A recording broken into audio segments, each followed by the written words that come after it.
all yours, Recording in Sean. progress. This is when the real stuff happens. It's on. You're live. You're recording. So Is this thing going to say this to me the whole time, or? say what? Oh, got it. Okay. I want everyone here on this channel to meet Eric Nordstrom. If you don't already know him, he's a Nobody great. knows me. Huh? Nobody knows you, Nobody knows dude. me. They Well, now will. They will. so he's one of my very good friends. Lives here in Oklahoma City. He's stayed late after work, and he's going to give us an interview and talk about probably some funny stuff, and then some gambling coming up, some money matches, and we're just going to let him talk. But Chris, what do you got to say about Eric before we let him go?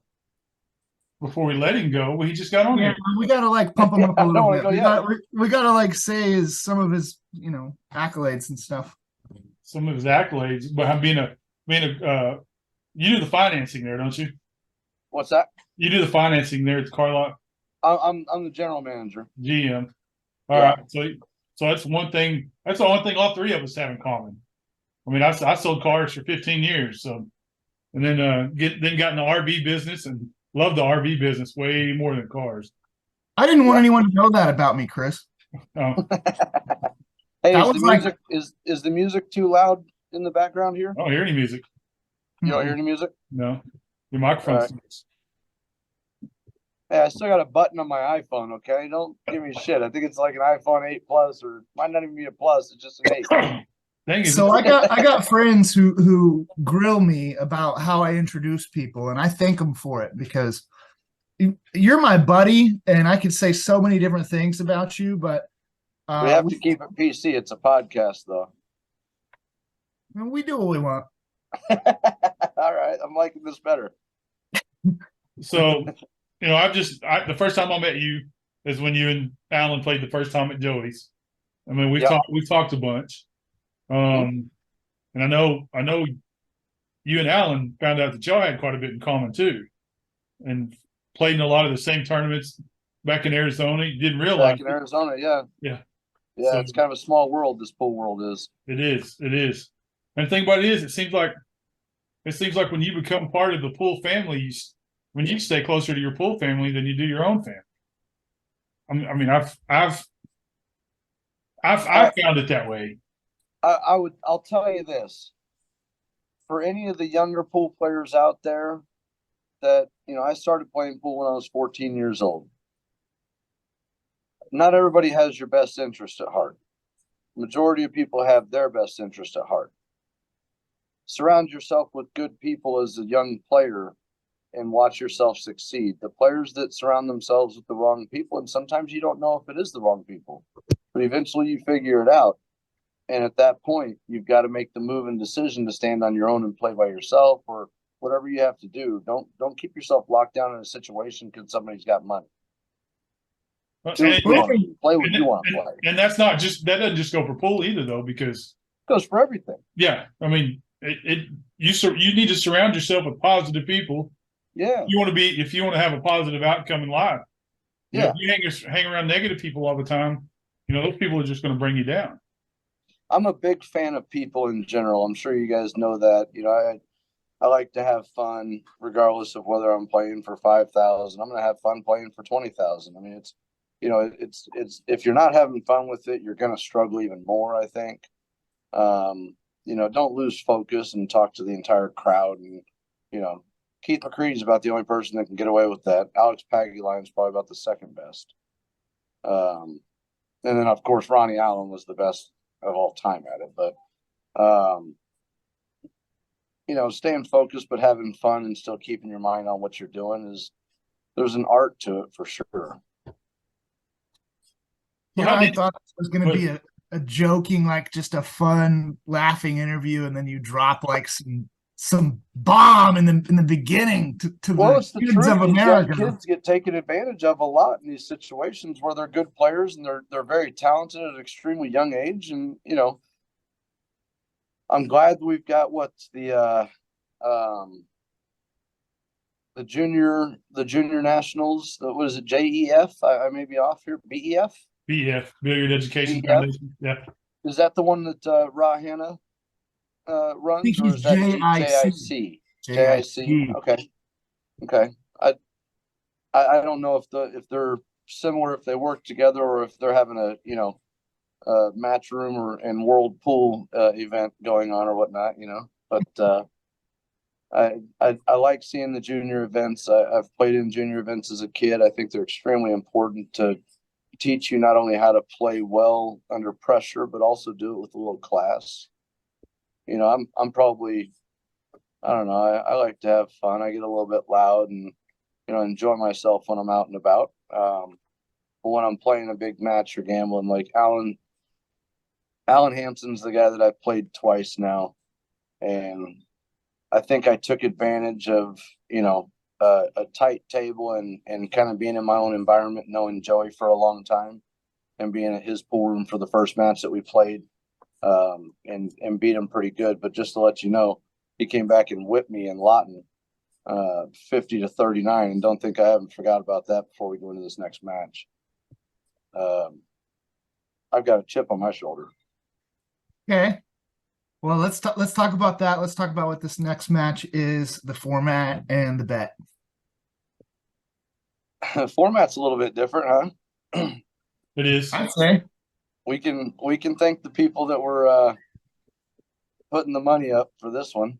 We played the first match was a race to 50, race to 25 each day on the 9-foot table over at Joey's, and I'll tell you that table was tough as nails, man. The environment was fun, to say the least, on day 2. Remember, day 1 was pretty calm. Day 2 got pretty fun for probably everybody but Alan. Mm-hmm. It wasn't terribly fun for myself either, but I could see his struggles with the environment happening at that time. I still had a hard time taking advantage of it because it was but it was a fun place. We kind of set it up as a quick thing. We didn't have a whole lot of time. The stream was, we were piecing it all together as we were putting it together while you guys were kind of getting this thing going, right? Well, no, actually, that was Sean King streaming, and that was the day that I actually figured out that I do not want to be a streamer. I can't sit still for 1 hour, much less 8 hours. And I just want to interview people and ask them whatever's on my mind. So Chris, I know you were both in the building, and it seemed like this thing kind of was born that day, maybe. Yeah, that was the start of it. We were on the phone, and 2 days later, Chris? Couple days later. Yeah. I just said, hey, I've been wanting to do this for a while, but I want to travel and do it. I want to go to the old pool halls. I want to. I just want to get out. I mean, I can't do a whole lot right now. So, so I want to travel. I want to go to all. Yeah, dude. Do what makes sense for you, man. Do what works for you. That's. I want to bring the history. I want to bring the history of pool to now. Man, the history of pool to now is going to be a pretty difficult thing to bring upon. The stories will get it there. The stories definitely help out for sure. I mean, look, Jay Helfert. Yeah, you've had some good guests. Yeah, Robert LeBlanc. I'm not sure why I'm here. I am. It's only because I know you guys. So, how did you get started playing pool? Man, so my uncle had a pool table when I was like maybe 7 or 8 years old, something like that. Played on it when we go over to his house for family barbecues, things like that. My dad played pool. He played in pool leagues when I was younger. I'd say he was probably a good strong 6 back on the old 4 to 10 rating system. It's all right. Sorry, no, I've got some guys here still doing some work here. I might have to step outside. So no, yeah, my dad played, and we we'd go, if we went to the state fair or something like that. We talked about the state fair last night, huh, Sean? We go to the state fair or something like that, play, go to a little game room, bowling alley. We'd always end up playing a game of pool. And then about 14 years old, it was me and Casey Frazier. We grew up together for quite some time. I've known him since I was 8 years old or something, I think. We started going up to the Sunny Lane bowling alley on 15th and Sunny Lane in Del City, Oklahoma. And we were playing on the one bar table they had.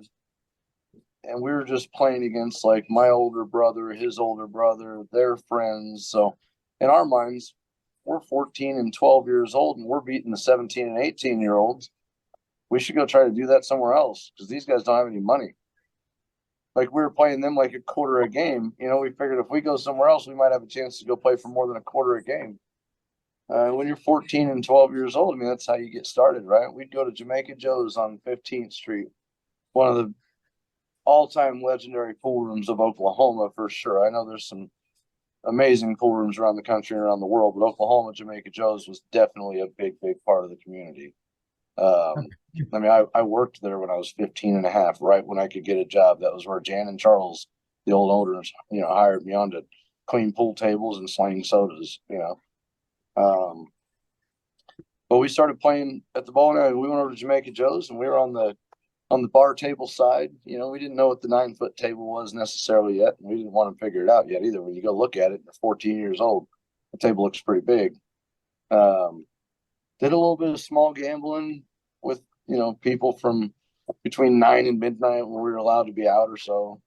It was a non-drinking establishment, so there was no taking advantage of anybody that maybe had a couple too many and thought they could pick on a 14-year-old. But we'd win $2-3 a day or something like that. And when you're 14 years old, you know what? It's not too bad. These 14-year-olds now, they go off and they got people staking them for $5,000. It's crazy nowadays. But first time we walked in Jamaica Joe's to play on the big table, I won't mention anybody's name, but you guys know him. Why not? Willie Cecil. You know Willie Cecil, right? I don't. No, Willie Cecil's a player Describe from him. Oklahoma City here. I don't want to be wrong here. So describe him. Are we going to record this part or can we edit this part out? Next subject. No, I don't even want that to be a part of it because honestly, like describing somebody, you don't want to be offensive in anything that you describe, about somebody. So I'd rather just not do that. Okay. But he was in the pool room. Jamaica Joe's had an all-day pass. It was 11 a.m. to 6 p.m. It cost you $6 to play pool. You got a free soda and refills all day. And you could play on the bar table or you could play on the big table. And we decided we were done playing on the bar table. We had seen a couple tournaments going on and decided we wanted to check those tournaments out. So we went over and I played Willie Cecil, $2 a game, 9-ball on the 9-foot table. One day at probably about 3:00 in the afternoon. I'd never played on a 9-foot table before in my life. I lost 4 games and I walked home and I was so incredibly angry about losing $8 that my goal was to learn how to play this game so I can get that $8 back from Willie. That was my only goal at the time. I mean, when you're 14 years old, $8 is a lot of beef jerky and Dr. Pepper. You know what I mean? Like, that's your next tournament entry fee. I mean, there's a lot involved there. You got to go back to mom and ask for money if you don't win. So I had to go back and ask for money and go fight another day. Gladly, I can tell you that I have since then taken that money back, plus a little bit, I think, but that was a while back. But that's how I got started, man. I got mad. And I got hungry. So what's been your most memorable achievement or win in pool that you think of? Man, I was so Arizona has a Saguaro Cup. It's an East Valley versus West Valley team event, like a Moscone Cup style event. A couple real good friends of mine back there were the ones that promoted it and put it on. The first year I wasn't involved, but the second year I was able to be captain of the East Valley team versus the West Valley team. It was a lot of fun. I got to pick my team, really built, put together a good team, and we got creamed. We got beat terribly. I think we lost 11-3. It was one of the worst slaughterings in World Cup history. But then in 2018, or in late 2017, I played an all-around match with a gentleman by the name of Chris Adams out in Arizona. I played an all-around match against him, playing banks, one pocket, straight pool, golf, 9-ball, 10-ball. It was pretty wild. It was a good match. And when that match was over, we got approached by some folks that were putting together an Arizona versus Nevada team. And Chris and I got chosen to be captains for Team Arizona.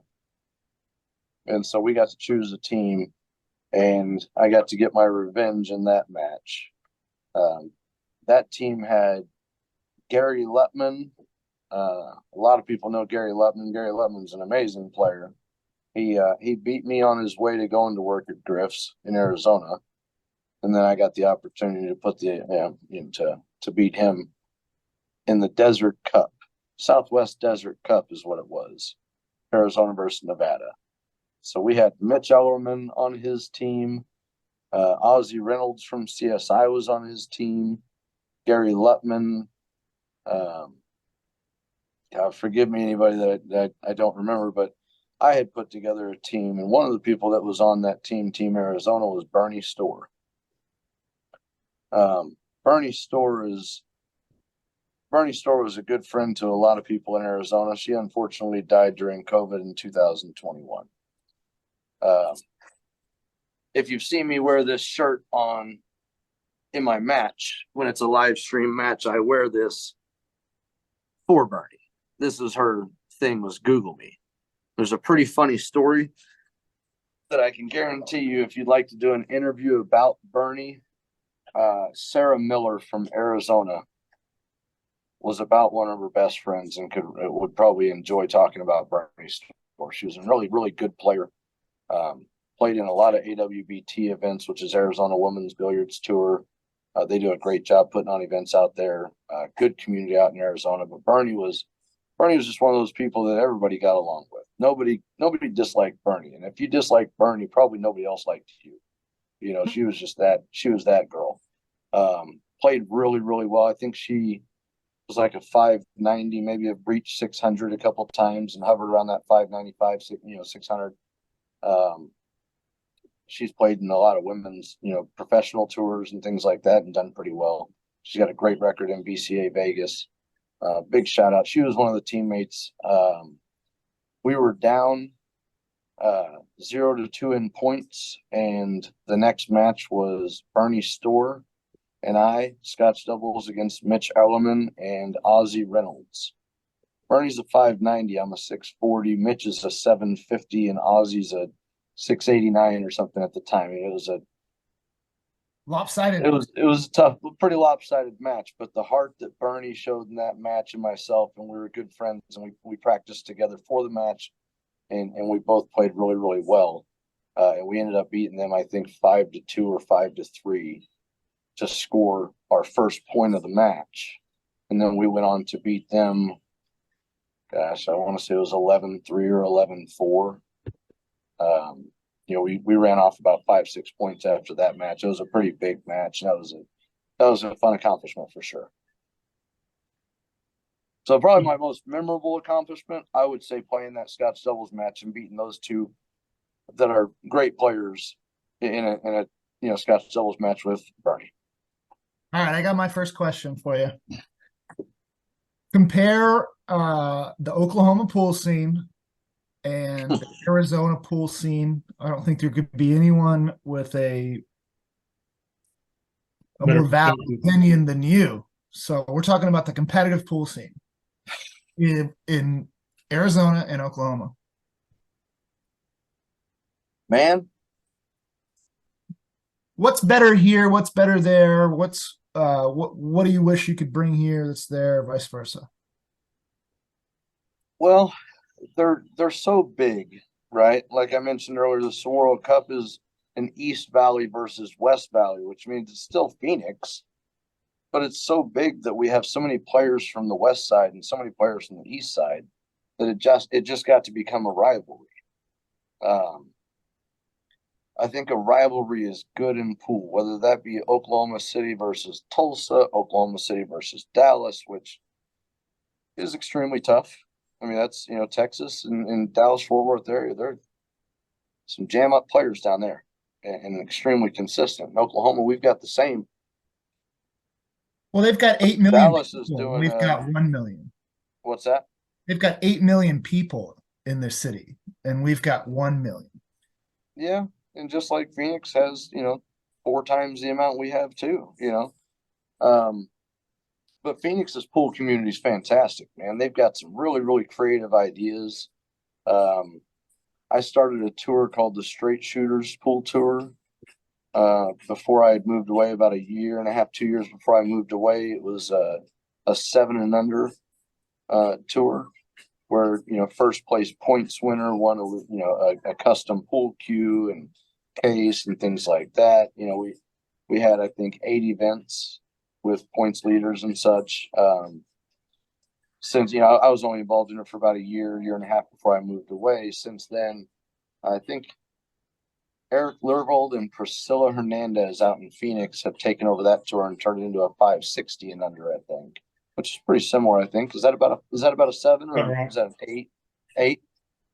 I think 575 and up is about an 8 speed. So yeah. Okay, so it's still kind of a 7 and under tour. So they're kind of keeping to the roots of what it was, and they're good folks. They're the we play pool or something like that. I think it is. Go play pool. Go play pool or we play pool. One of the two is Eric Lervold and Priscilla. I think they run like tap leagues. They also do that tour. They're pretty big out there. Tim Daniels, the big tournament director out there as well. He's from Florida originally, moved out there probably, I'm guessing, somewhere around 15 years ago, something like that. But he brought some really neat ideas from Florida.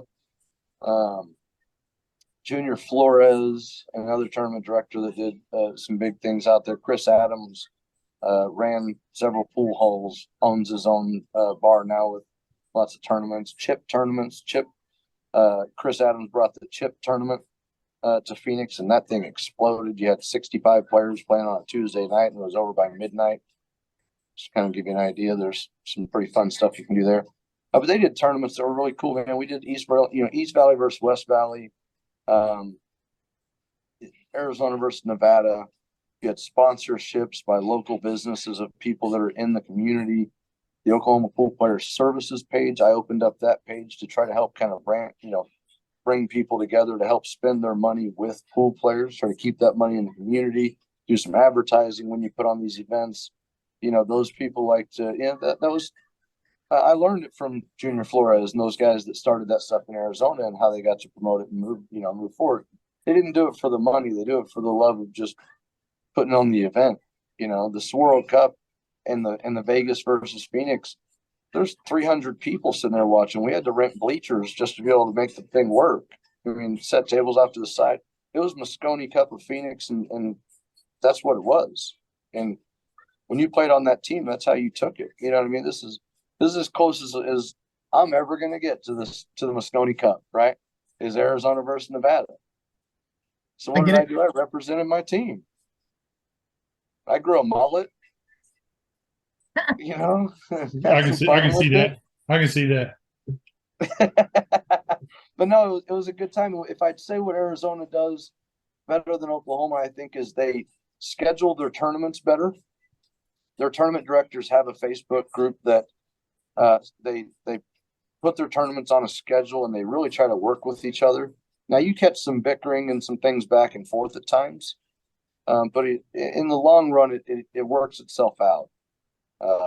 If somebody's going to run a 550 and under, somebody else will run a 650 and under, or 640 and under, something like that. That way, it gives those people an option, to be able to at least play.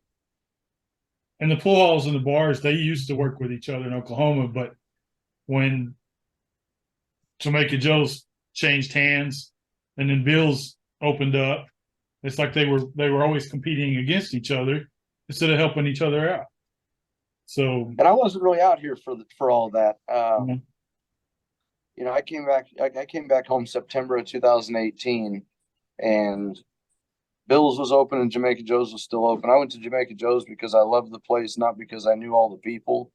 But I mean, you know, obviously some regulars were still there, people that I played with when I was younger. You know, I always tried to, when I moved back, I really wanted to play, you know, all the older guys that treated me well when I was a kid playing the game. You know, because I've seen, and I've dealt with a lot of guys that don't treat you well because you're a kid, and you know they want to take, you know, push you around and bully you. And I mean, I gambled playing pool from the time I was 15 years old, 14 years old to 18. You know, I was a kid.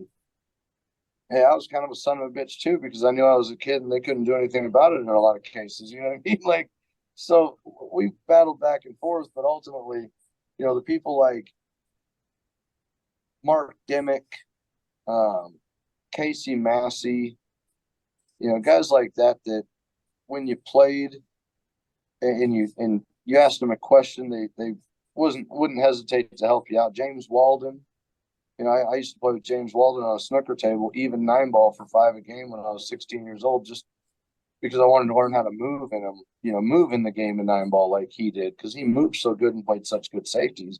He could run out when he had to, but he also could do what he needed to around the table to win the game. You know, and that's what made James such a stone cold gambler and a stone cold money player, because he didn't only just break and run 7 on you. He might break, play safe, run out, break, play safe, run out, and then break and run another 7 on you. I mean, he was ridiculously good. so how old were you when you moved to Arizona? I was 17 years old. 17. Mm-hmm. 17 years old. So a lot of these guys that I knew, I mean, when I came back, I kind of knew that I was hitting the balls pretty good. I kind of had an idea of how they played when I was younger, and I was willing to, you know, try to get up there and play. And we went with the Nordstrom and, you know, all those guys that, I'm not saying they're, you know, 30 years older than me, but when you're 22 and a kid's 15, I mean, I know I was kind of annoyed by the 15-year-old kid when I was 22 years old. You know what I mean? Like, I tried to treat him well because I remember being in that position, but I can clearly see why somebody wouldn't, you know, and those are just a couple guys I'm mentioning that had some class even at a young enough age to recognize that they're kids that are trying to learn the game and, you know, be, you know, courteous and kind and help you out. Did you ever get to play with Tyler Strong? Yeah, I got to play with Tyler Strong.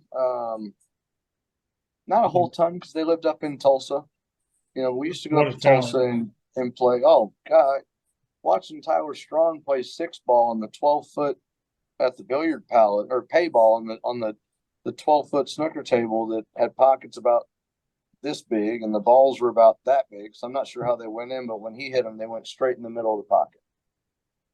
Yeah. From 11 feet away. It didn't matter. He was an absolutely incredible talent. At the time, there was a lot of us youngsters, but there was only a couple that were really like, all right, I can't beat this kid, and he's a lot younger than I am, so that means he's going to be the really good one, and I'm just going to always be, you know, a 660, 670 player. I'm cool, you know.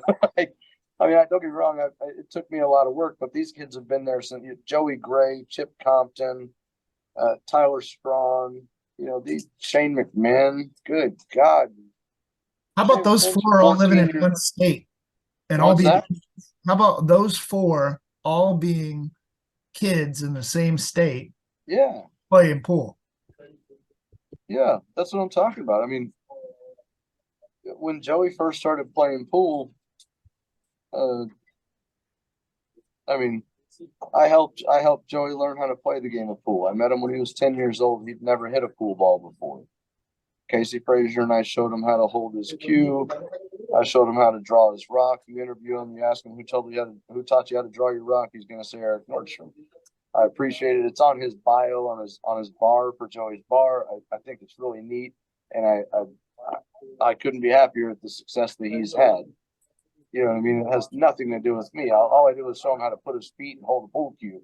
From there, the kid was just so damn talented. There's nobody that's going to stop him. So, you know, it was pretty incredible to watch. get For to those see of his you who don't know, progression. Joey So, Gray played pro level pool when he was 12 years old, 14 years old, probably. 12 or 13 years old. I mean, he played Oh yeah, better than any of the other kids. There was no kid in the world who could probably play Shane like American. McGlynn still gave. At that point, Shane was already playing real strong before Joey even really started playing too good. yeah, You know, it took Joey some growing to get there, just like anybody else. But the kid had so much heart. You just knew he was going to be really good. The first time I ever saw him play pool, first time he ever played pool, he gets down to shoot on a 9-foot table, and he's shooting shots that are 6-7 feet away, and he's wobbling the ball with pretty hard angles to try to cut at. I mean, he didn't make a single one of them, but he jarred every single one. And all that tells me is the kid has a natural eye for the game. Just get his feet right and his, body right, and he's going to take off running like he did. And now he's one of the best coaches to that you can ask for. yeah. And the guy's doing clinics everywhere, and he's a phenomenal coach. He's doing it, and he's getting better and better every single time. His mechanics are fantastic too. Yeah, I remember watching him and how perfect his elbow was. And he had, he's like 13. He has like a gold chain, and it's like rested on the cue. Yeah. Jamaica Joe's raced to 3 tournaments, and you're like, with his Nautica polos on. Yeah, and he had with the spiked hair up like this. Yeah, absolutely. with wax in it. Yeah. Everybody but you had that same spiked hair. No, I did actually. I'll show you a picture of me and Joey both hanging out together with wax all in our hair. Oh yeah. I went up to good looking kid, Eric. I went up to Billiard Palace to watch that match with Paguline and Walden, and before the match started, Joey and Alex were playing on a 9-foot table, and Alex was playing behind his back, and they were playing like a race to 7 for $200 a set, and Alex won the first set. Well, Joey just starts crying. He said, "I can beat this guy. I can."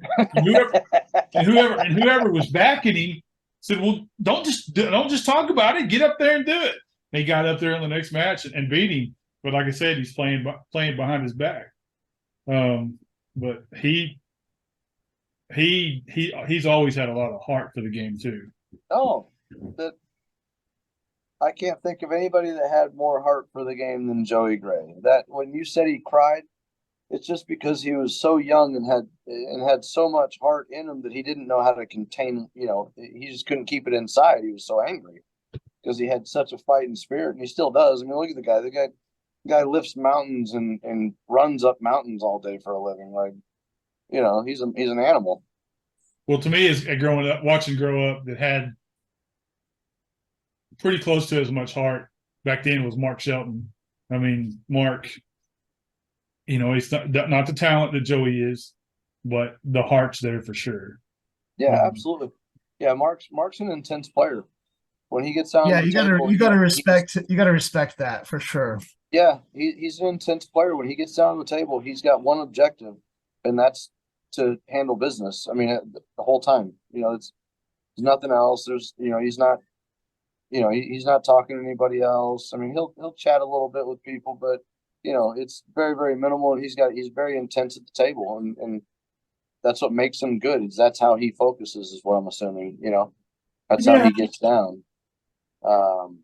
We got the interview with Nordy. Come here. I didn't get to play a whole lot with Shelton. I didn't. I only met him a couple times before I moved. Hi, Eileen. I only got to meet him a couple times before I moved away, because I wasn't really getting out and traveling to different pool rooms. I played at Jamaica Joe's because it was right down the road from my house, and he played a lot out of an old pool room in Moore called Starbucks, and I'd only probably been there 2 or 3 times. So, but I know when I was a kid, he was already playing jam up, and he still does. I think he's 700 Fargo or something like that. I mean, that plays good,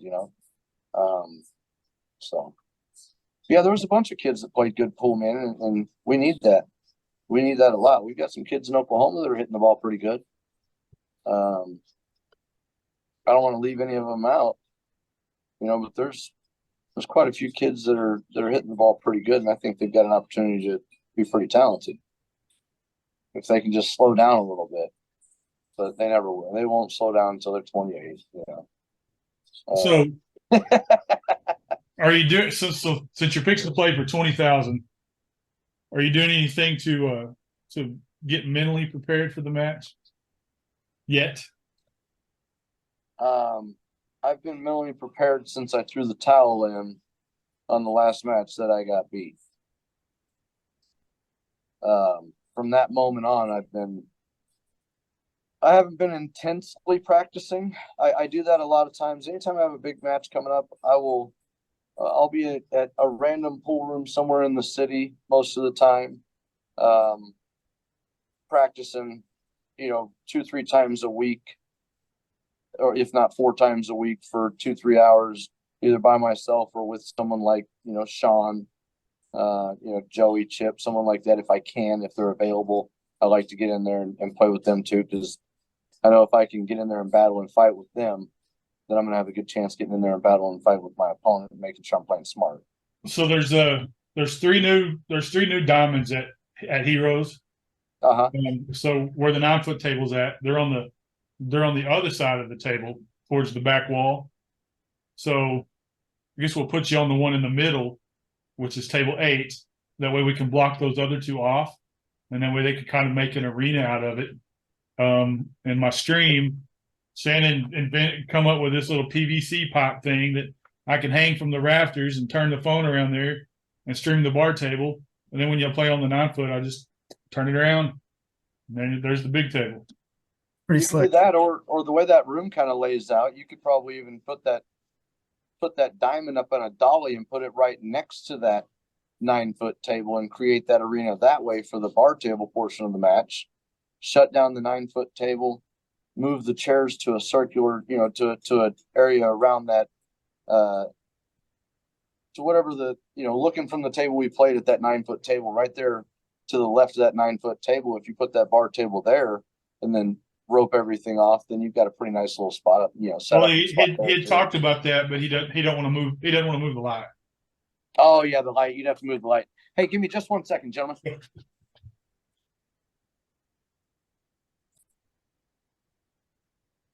All right. So, what practice drills do you do most of the time, or do you still do drills? I don't do a whole lot of drills. If I start to feel like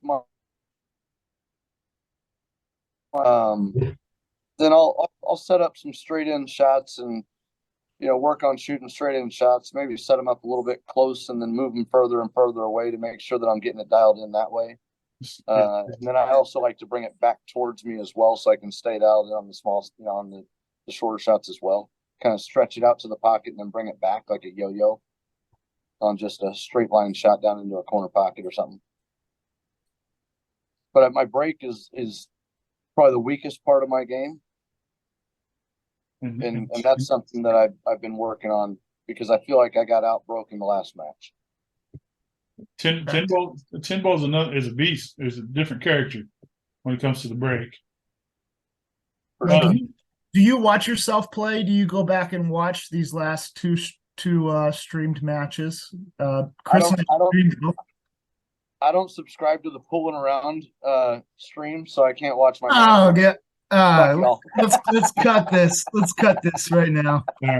Well, thanks for joining us, everybody. Thanks for hanging out. No, I think I'm subscribed. I haven't gone back and watched it. I probably should, and I remember a lot of it. Okay. Should I go back and watch it and change my entire mechanics within a month and a half time of playing the next match? I don't think I should. If I play this match and I get the opportunity, to not have anything upcoming soon, where I can, maybe take 6 months off from game, whether I win or lose. If I lose, I want to flip the coin and play again. You know that. If you don't know that about me by now, you should. Oh, yeah.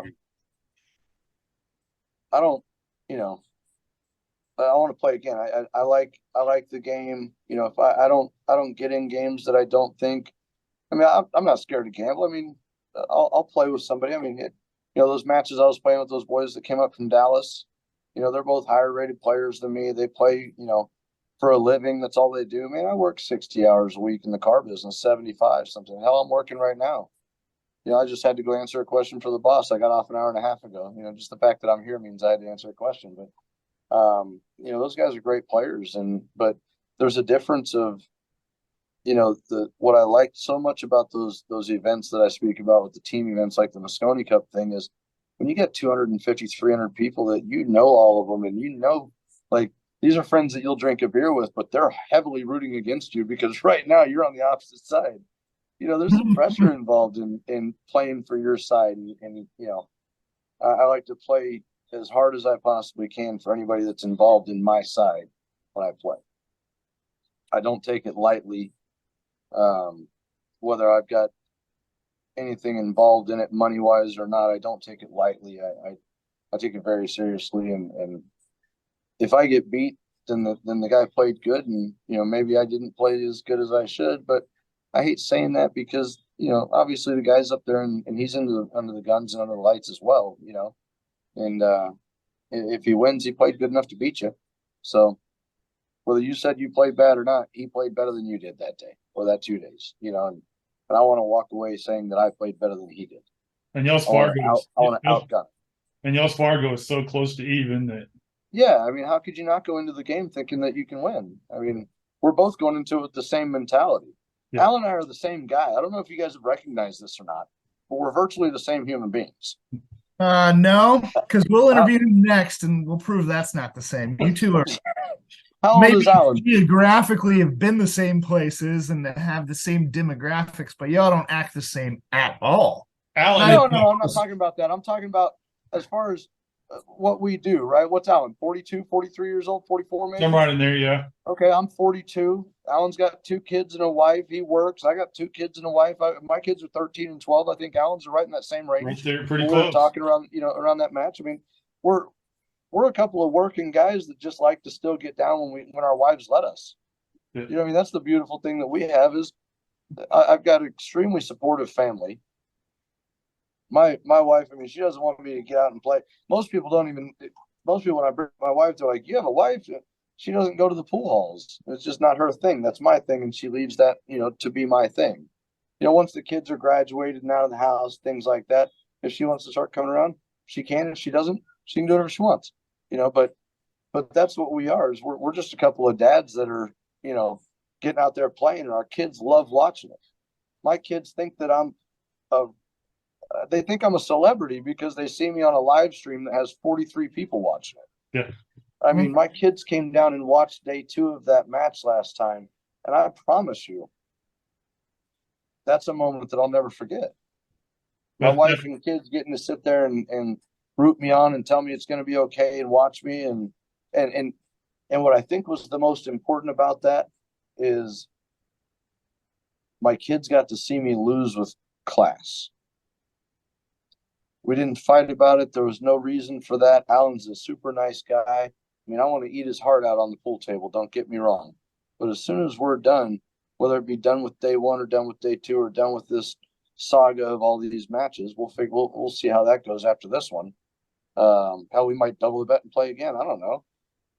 But at the end, you know, we're both working guys that have the opportunity and have people that, you know, that enjoy watching us and that, you know, kind of are trying to build a little bit of a rivalry between towns, which I love. I think the state of Oklahoma needs a little bit of that.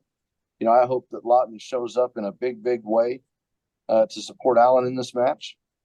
And I hope Oklahoma City does the same thing for me. If they don't, I'll have my wife and kids there, and that's all I'm going to need. But if they do, I'd really enjoy it as well. I think it'd be really neat to get a good, solid crowd for a match like this. I mean, it's not.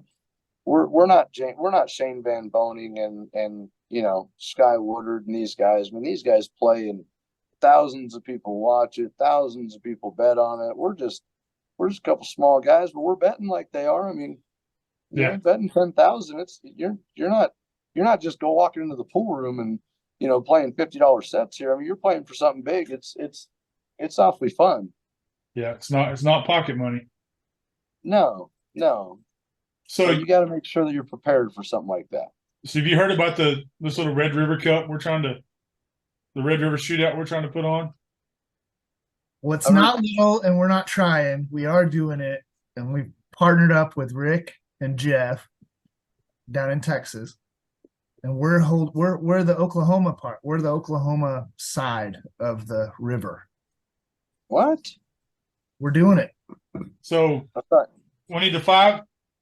So since there's so much, I mean, they're doing the Metro Cup, which is Dallas against Fort Worth. Okay, they're going by zip codes, the first two numbers, because Dallas is 7-3, Fort Worth is 7-4.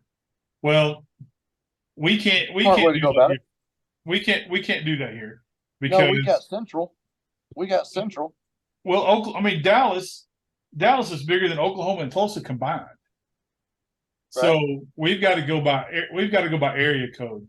So 580-405 against 918 area code.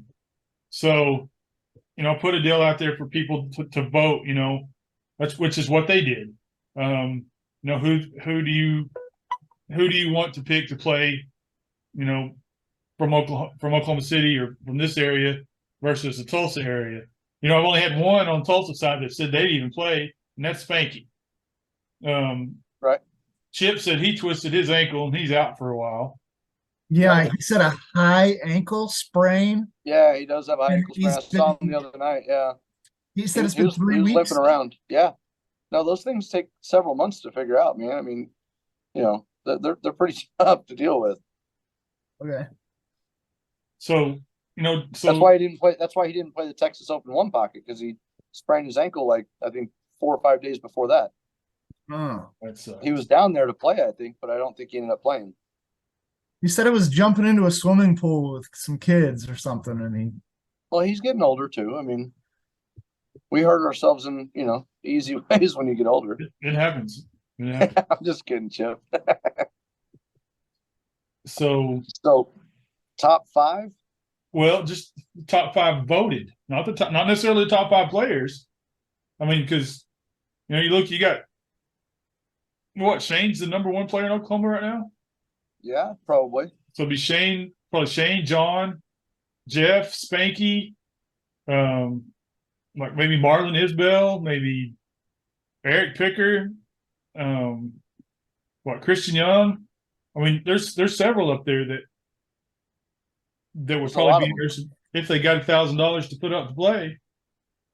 Oh yeah, it's $1,000 a man plus $1,000 for the coach. With the captain, yeah. Or the captain. Oh yeah. That sounds reasonable. I think we used to do 500 or 1,000 a man when we did ours. I think it was 500 minimum for sure. But we had sponsors that added some money and stuff, so the players really didn't have to spend too much. Players got all their food and drinks taken care of for the weekend of the event, all that stuff. It was pretty well set up. I'm sure it'll be the same wherever this happens as well. So what are you asking me who I think the top 5 should be? Well, I mean, sure. I mean, if you got voted in, we are. If you got voted in, would you play? If I got voted in? Yeah. Would I represent the state of Oklahoma? Yeah. I absolutely would. Is it on a 9-foot table or a bar table? It's big table 9-ball. Has to be big table. I wouldn't do it on a bar table. I'd do it on a big table. It's races to 5, I'm assuming, stuff like that. Moscone Cup style. You're top 5 in OKC. Huh? You're top 5 in OKC. I highly doubt that. Well, but it's 580. It's 580 and 405. 9-ball and a 9-foot table. How many players even do that right now? I would play for the team if I was voted for. That's as far as I'll say as far as my abilities. I'm the captain, so it's going to be kind of easy for you. Is it going to be a Fargo rated cap team event, or is it going to be the best 5 versus the best 5? Because I mean, we did that, and is this going to include? I mean, at this point, are we including professionals? Is CJ Wiley involved? No, who's involved here? Right? They're not involved. So is this an amateur thing, or is this a So Sky lives in Lubbock now. So no, I mean, so they've got their team. It's Basically, DFW Oh, versus Oklahoma. it's the whoever wins the match. Whoever wins the Metro Cup is going to play the winner of Sooner Tulsa Cup. SEC. Sooner Cup. Sooner Cup. Okay, I've played a couple of. Well, the Sooner Cup should be an Oklahoma versus Oklahoma team. It is. The It Texas is. thing. Theirs is Metro, ours is Sooner, and the winner of the Sooner Cup will play the winner of the Metro Cup for the Red River Shootout, Red River Cup. Well, now you got it. Yeah. What's what area code versus what area code? So 405-580 versus 918. So Oh, we 918 get Lawton. OKC gets Lawton. OKC gets Lawton, and what? Tulsa gets Bartlesville. Yeah, so they got Jesse James, And John Gabriel. Melton. yeah. Shane McMahon. So Yeah, OKC's got in quite the big squad built trouble, already, huh? especially if Chip has a broken ankle. Yeah, So- we need Chip and Joey on this deal for sure. I mean, Billy Dyke, that's Billy Dyke. Yeah, You got I Billy would love Dyke. to Yeah, I see mean, him come out and play some more. honestly, if you're trying to put together top 5 in Oklahoma City versus top 5 in Tulsa, I don't think that I compare. You know, well, I wouldn't say that. I can compete. It's races to 5 and it's big table 9 ball. I can compete with just about anybody. But if you're trying to throw your top 5 at it, Oklahoma City top 5, Joey Gray's got a little bit of fire in him to start playing lately. He's been making some posts, just in case anybody wants to play him some while he's, fired up and doing a good job coaching. That might be a tough fight for anybody who wants to play. Chip's got his ankle, deal, but when is this thing supposed to happen? so they play November 3rd, 4th, and 5th. They want me and Sean to come down there and sit in the booth and commentate on it. And then when we do ours, then they'll come down here and commentate on this. So our deal is to go down there and promote the whole thing, the Red River Cup. Sure. So Team Dallas has got Gus Bracino, Yep. Just Barry Emerson. Barry Emerson, Robert Clark, Clint Freeman, and then you got a captain's pick. Team Fort Worth has got Tim Larson, Rick Stanley, Jeff Sullivan, Daniel Herring, and then their captain's pick.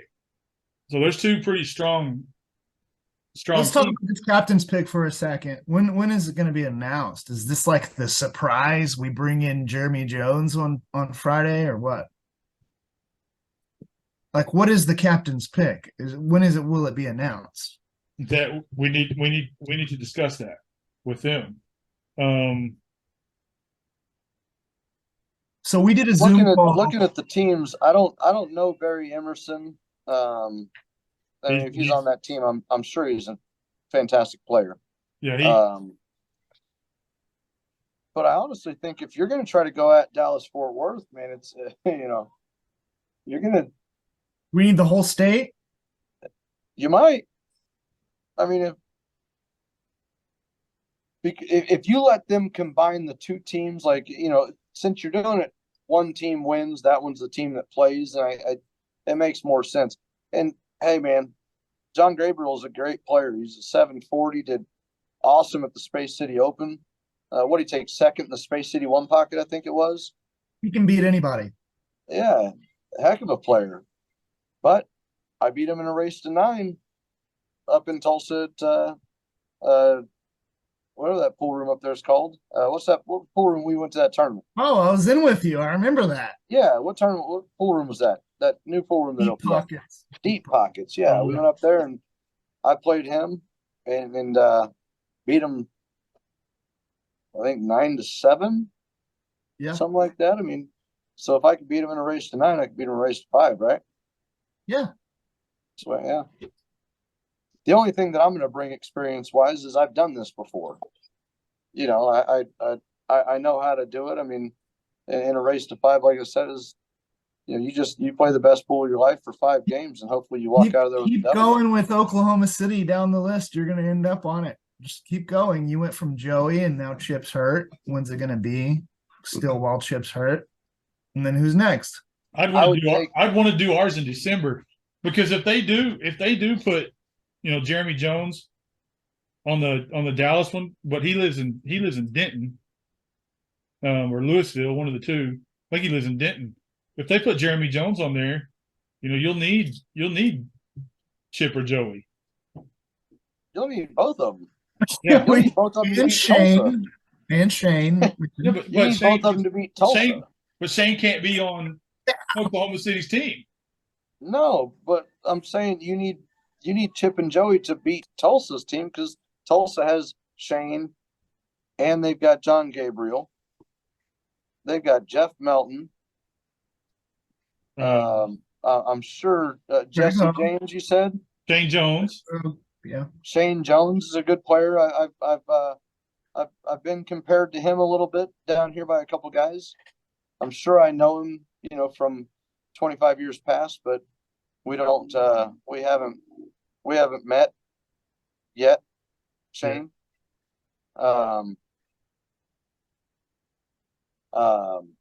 Maybe he'll see this. But I've been told it'd be probably a pretty good game. Maybe even all around would be a good match for a guy like him. Is what I'm being told. And I'm down. I'm was ready. this call out right here? Who are we talking about? I'm not talking about anybody. Oh, I'm not calling anybody out at all. I just said that I don't know him, like I said, and I try not to disrespect anybody, at all. Unless you're really good friends with me, and then I'm going to tear you apart if I can. But, I just heard he's a really good player. He's a solid player, and he's not drama to deal with as well. And that's what I like to do. That's why I like, Allen. There's no drama playing Allen. You're going to get up there. You're going to either win or you're going to lose. And you're going to shake hands. You're going to move on. There's no drama there, and I like those type of matches. who are you talking about? They'd probably take you to his deer stand the next day. Well, he invited me fishing the next day. So there you go. After he whipped me down in Lawton, but I didn't have time to go. I would have. He said he's got some nice fish back there. Yeah. Yep. I'm not calling anybody out, Sean. Not whatsoever. Well, but if I were to call somebody out, big table 9-ball. Spanky. No, because Spanky plays. He's barking big time. He wants the winner out of you. Huh? He wants the winner out of y'all, you and Allen. He ain't said nothing to me. He hasn't said anything to me. He just played Rodney Morris. I mean, that guy plays Efren and Rodney and everybody else. I mean, he might just have to keep his ass behind that red door. Honestly, I'm not trying to call out anybody that's playing matchroom events. And I mean, the guy almost made the Moscone Cup. Once again, let's keep it calm here. Right. Yeah, definitely. But just about any, if you're a 700 or under, right, and you want to play big table 9-ball, I'm not saying to be cocky, but fuck, I'd play. You know what I mean? And I don't feel like I have to lose. I'm also not opposed to taking a spot when I know I'm in a bad spot. There's a couple guys I can think of that are just shy of 700 that play real, real strong. Ryan Robinson plays real strong. Donovan from New Mexico plays real strong. Hey, that Mark Tafoya that beat me in the $1,000 entry fee 660 and under out of New Mexico. Nick Tafoya's younger brother. Yeah. Plays good. Plays real good. I played Nick Bankpool. Nick, I'm not going to sit here and dog everybody's action out. Good God. But no, some good players around the area. I mean, I'm a 665 Fargo, and I'd invite anybody that's the same to play me some big table rotation if they'd like, or some one pocket, something like that. Who plays better one pocket, you or Scooter? Me. Any more questions? No, I just wonder how. I like the game. I suck at it, but I like the game. One pocket's a good game. I've happened to won 2 one-pocket tournaments. I told Sean I was going to go over my pool accomplishments, and so far I've won 2 one-pocket tournaments, monthlies in a row. I was only in one of them, and I didn't get to play you. Well, that's because you got your ass beat really fast. So true. He is on a winning streak. But what about all these lessons you've been playing taking from John Guffey? Are they not helping you?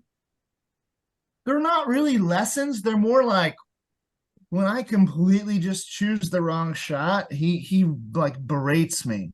Like if I mean like, you're not gonna get away with anything playing with I'll let him. you tell your story right back. He's gonna tell you exactly what you should have done, what you could have done, and he's one of the best teachers that I've ever met on a pool table.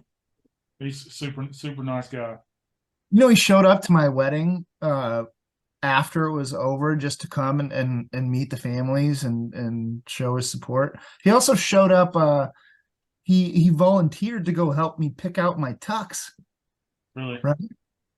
And got me, kind of looking spiffy there at the mall.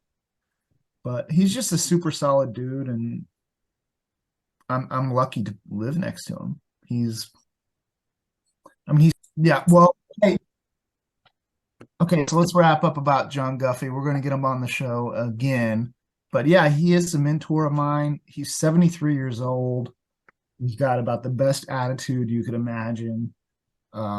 He can still beat me on a pool table. At 73, I'm 37. And so he's a jewel to Oklahoma City, and people just need to just realize it. I mean, it's a big deal. It's a bigger deal. All right, let's move over to Eric. What's up, buddy? What's up? I enjoyed it. Guffey's a nice guy. Yeah, he shows up at the wedding. Yeah. He was there. No doubt. All right. So let's talk about last Saturday. Was it last Saturday? I've been married like 12 days or something. Close enough, right? So I asked. You're in a lot of trouble. You're in a lot of trouble. I asked anniversary time. You might want to put it in your calendar or something. I asked Eric to marry us. Well, Eileen and I did. And we got him ordained, online with the certificate. And he showed up with the script, looking good, suit and everything, gel in the hair, with Hey Dudes on. Okay. He was wearing Hey Dudes. Yeah, absolutely. And you I'm wearing killed Hey Dudes right now. Me too. You killed it. I don't think I'm gonna wear Hey Dudes in my next match though. Not on that concrete floor. No way. That concrete floor was. I mean that was Sean. I'm sorry. I don't mean to disrupt what you're saying, but I did wear my Hey Dudes for that match on that concrete floor. And the next couple of days, I could tell my knees and my back weren't feeling quite as comfortable as they have after previous matches. You So feel what are your you? age. Huh? You feel your age. What are you going to wear? High heels. I don't know. I might. I've worn high heels and played pool before, Chris. Don't you tempt me. You don't surprise me. You might get played even if I play in high heels. I gave a buddy of mine, Chris Negrin, the 7 out or something like that, and I had to wear high heels, and I beat him pretty good. Go buy you some hookahs. Yeah, I'm not doing all that. I think my time in high heels playing pool was a long time ago, and I'm over it. There's photos floating around the internet somewhere. Hookahs are a tennis shoe that got soles on them about that thick, and they're what nurses wear walking around all day. Yeah, exactly why I'm not going to buy them. I don't want something that the fucking doctor prescribed me. Okay, I'll just buy some shoes that work. I'll be all right. Okay, you're trying to put me in a fucking set of Velcros with big old soles. Nordy, let's talk Oklahoma City pool for a few minutes. Okay. Because I'm going to share this on Oklahoma pool players, all the Oklahoma stuff. Yeah. And what do you got to say about Oklahoma and the events, and what would you like to see? I feel like this question could just absolutely set this interview on fire right now. We've but talked I won't allow that, Sean. Okay. You mean set it on fire? No,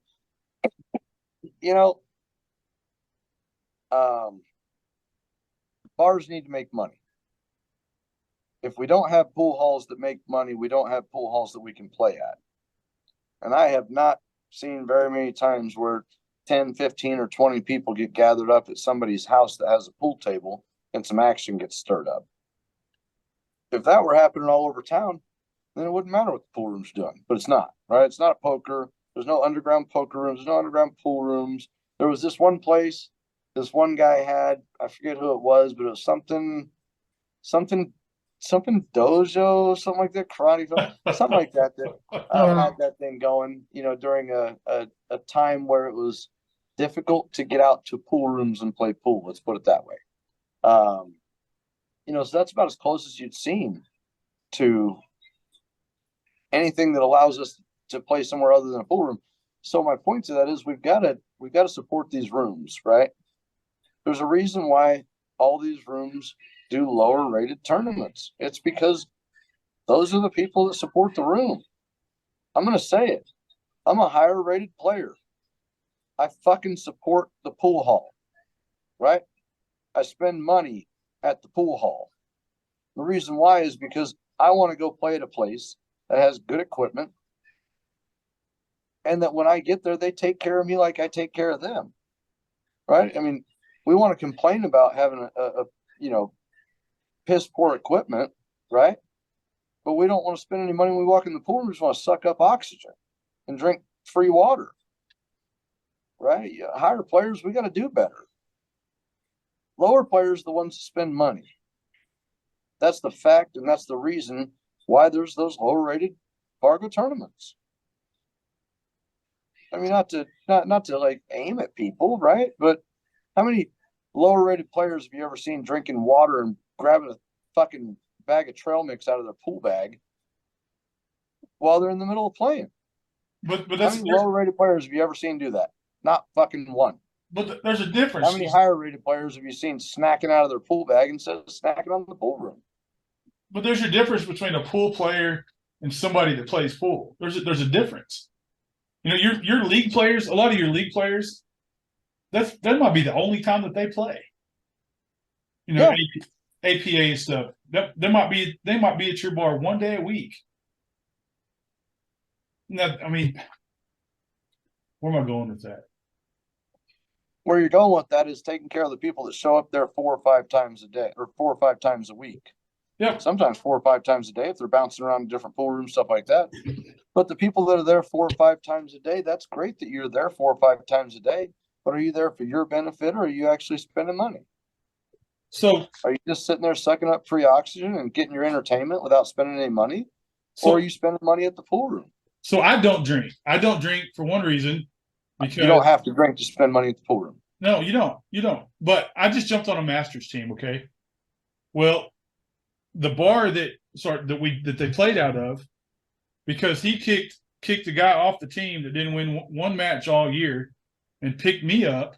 So that bar told him to go find another place to play because I don't spend money. That's his exact words. I said, well, he said, all he does is drink water. So no, I drink soda too, but I'll spend $15 or $20 in the jukebox every time I walk in the door. So, right. So how's that not spending enough money? That is, and whatever pool room owner or bar owner that was, just obviously wasn't paying attention well enough to their clientele to see who is spending money. I mean, you don't have to go into the pool room and spend $100 every time you walk in the pool room, right? Like that's unrealistic. Pool room owners they'd be falling over themselves if somebody spent $100 every time they came to the pool room, right? Yeah, and I promote the game. I promote the game more in this town than anybody. Right. Since I've been here, I always have. What pool room was it? You want to call them out or no? It's a bar. It's called the Glenn's Lounge.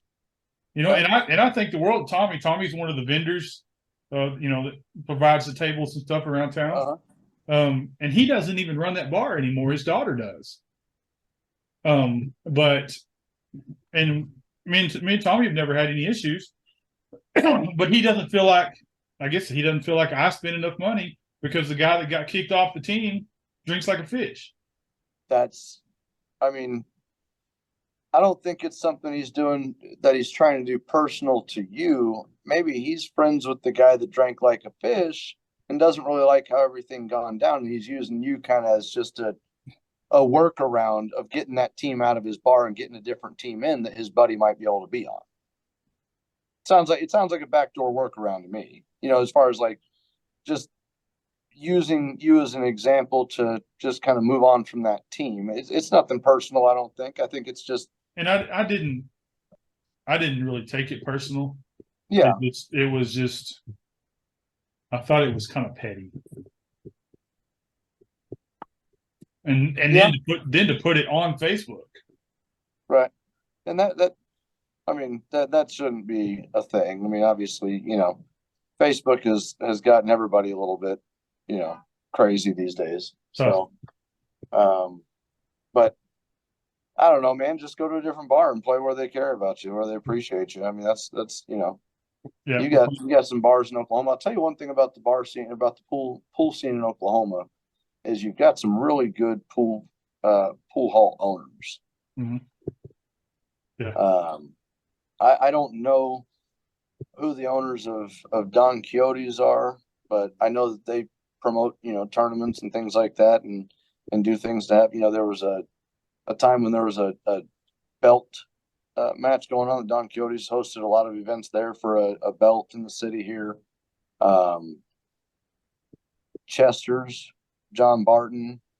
I mean, he's about as crazy as they come when it comes to running tournaments and doing something a little bit different. He really wants to try to do something a little bit different with pool, and he sees it going in a different, he has a different vision for pool. And John's a pretty intelligent guy. I mean, he's got a big business and all that, and he's got a different vision for pool. We may not have the same ideology a lot of times, but when it comes to pool, the fact that he's willing to put in the effort, time, money, that it takes to do what he does, I think he's a great pool room owner. I think Billy over at Bill's Billiards, great pool room owner as well. He's burned out. Before that, he was the owner he's burned out. Joe's. What's that? Before Bill's was Jamaica Joe's, where you and I grew up playing. Right. I didn't play there maybe but one time when Bill owned it. Okay. And I'm not even sure if I did because I was gone for 20 years. But I mean, he built a nice pool room out there, and I think he's just tired of running pool rooms. I think he wants to go do something different with life, and that's okay. It's everybody has different chapters and journeys they go through. We're all in the middle of one right now. We just don't know which way it's going to go. And the thing about it is, if Bill wanted to play pool, he'd be a good addition to that. Bill's a good player. Yeah, Bill's a great player. Bill and I have played each other a couple times. He's him and I have been on pool league teams. I mean, I jumped on his pool league team. He asked me to play because another player couldn't make it to the team, and I was pretty close to that player's range, and we play, and he always had me play fifth, but I'm not sure if I thought that was a good idea half the time because he's out there running, breaking, running, hitting balls good. Next to that, I'll say that Heroes. I played there against Allen. I came down there a week before that to practice on the table we were going to play on, get a feel for the environment. I like to know what I'm getting myself into a little bit. And they treated me great that day. The players in Lawton, came up and played me some games, and just kind of wanted to see who I was, and I think a couple of them might even been rooting for me while I was down there playing them. But the owners and the staff took care of me great. I think that's part of the reason why we're going back there for a second round. I mean, my side would prefer it if we did it in a little more of a neutral location as opposed to the place that I just got beat at. But to be honest with you, my heart says, fuck it. I don't care where we're playing. I don't care if he's got 100 people watching. I've got nobody. I'm going to go in there with the same fight and try to do the best I can to beat him either way. Right. I kind of feed off that energy of, being the underdog in the situation or, being rooted against. I kind of like that. I don't mind it at all. But did you feel like you were rooted against when you were here? I don't. I didn't get that from not vocally. I mean, I had some side bets to let me know that I wasn't, I wasn't the favorite person in town. But I mean, they were cordial bets. There was nothing aggressive, no issues whatsoever. I mean, everybody was nice before, during, and after the match. It was, it was a good time. Like I said, the owners and the staff did a great job. If I had to make a shout out to probably the pool room that's done the most, I mean, Heroes is a new establishment. They're trying to, lay some groundwork in Oklahoma with you helping them with running tournaments and things like that. And I think they're doing a good job. They've got some nice events coming up. I'm already signed up for one in October, at the end of October, I think. both of y'all. Yeah. And then at some point after this whole match, I think Mr. Wayne Munnerlin and I have been talking about playing a little big table. We might even be able to get ourselves into a little rotation, one pocket banks all around. I mean, we haven't really talked about it, but we talked about it a little bit. He's that. not a one pocket player. Wayne Munnerlin? Yeah.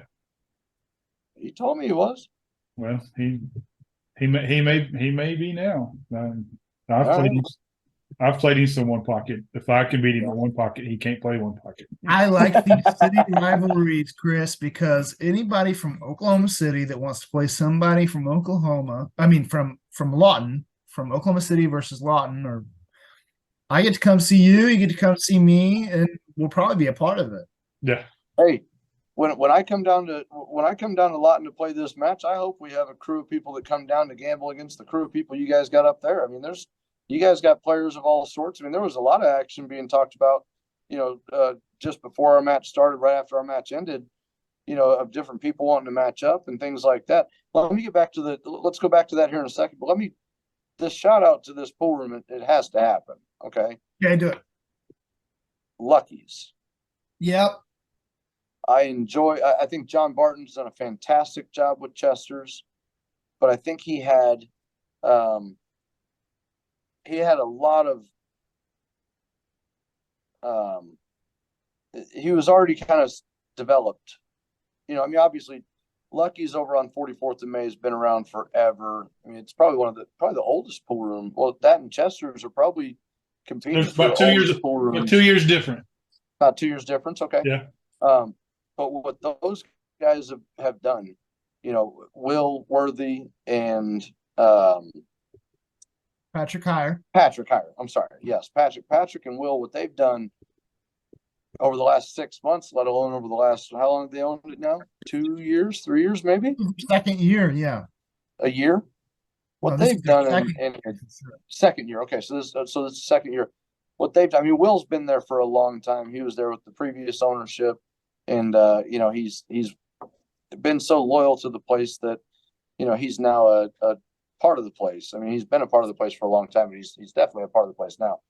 And what he does, I mean, that guy cares so much about pool players, about his pool room. I don't know that I've ever met an owner that cares so much about the place. I mean,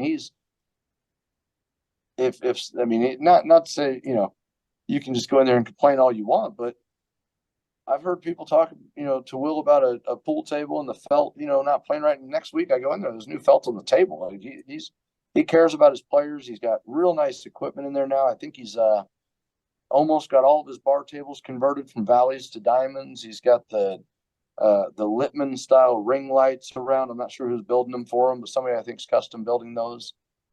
He's got I'm not sure if it's Rassen or Rasan. I've heard it a couple different ways.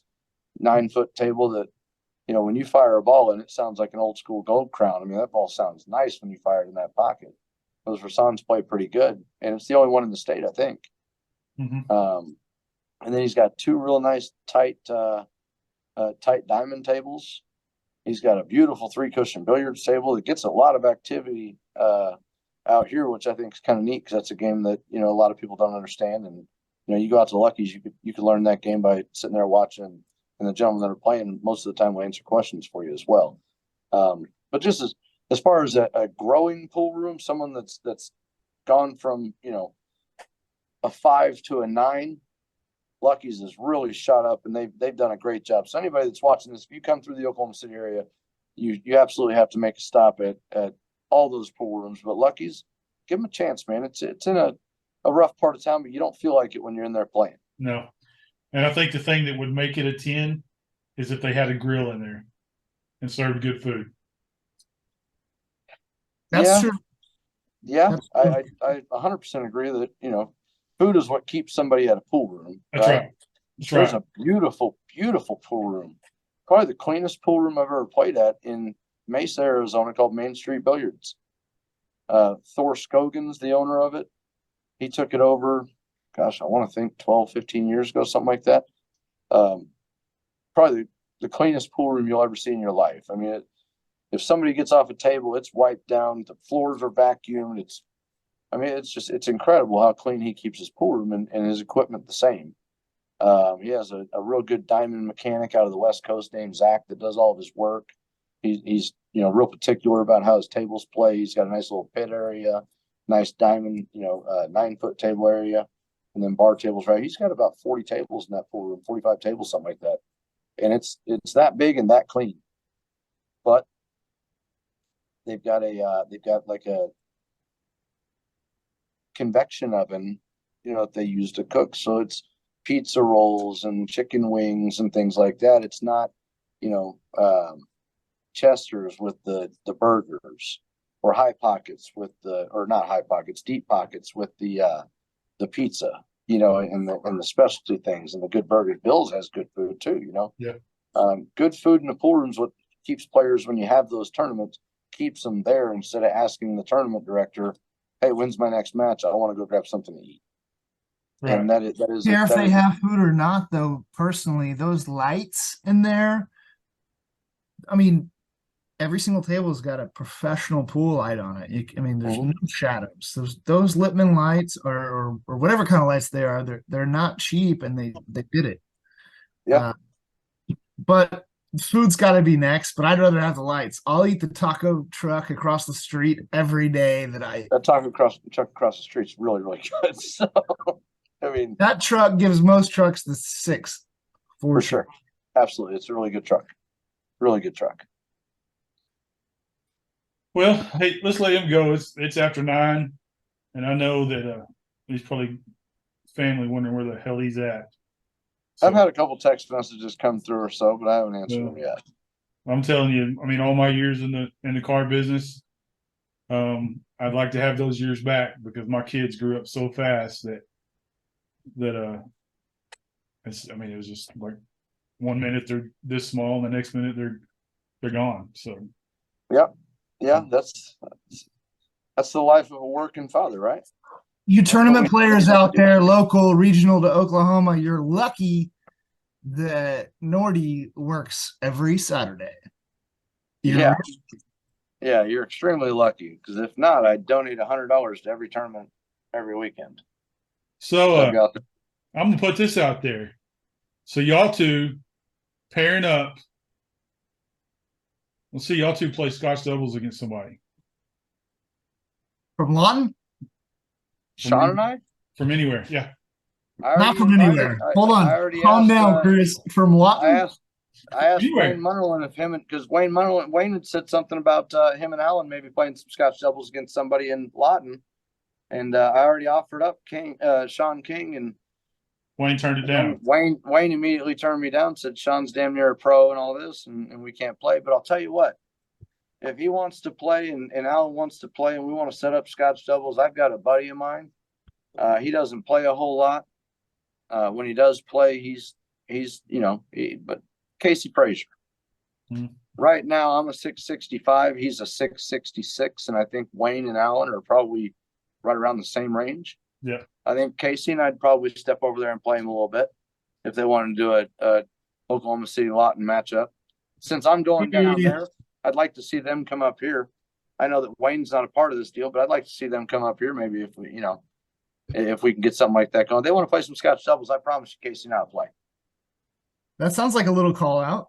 Yeah.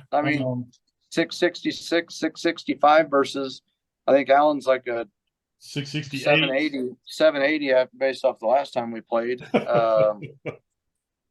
And Wayne's, right up there as well. So, I think that'd be, if we're talking Fargo matches, Casey's got 700 games in or something like that. It's not fake, right? So Allen's a Mine's obviously 669, not big. Yeah, there you go. and Wayne. Sounds like a good matchup. Here's all we want to do. Okay. Casey and I will play both those guys. We'll take the 8-ball in a fair game. The 669 and the 667. There you go. Sounds pretty fair to me. Yeah, they're not going to drive 100 miles to give weight. I wouldn't ask. Come on. No. There's no way that's going to happen there. No way that's going to happen Well, there. let's. It was a joke, but that's how you get the game, Chris. Yeah. So let's wrap this up and let y'all go. All right. Let's wrap it up. Let's get home. All right, guys. I want to thank Eric for joining us. If y'all enjoyed this content, hit that subscribe button down below. Give us a thumbs up and leave us a comment and let us know how we're doing. We'll see y'all next time on the Pulling Around Show. Thanks for having me. Yep. Thanks, Eric. Later, Nordy. Later.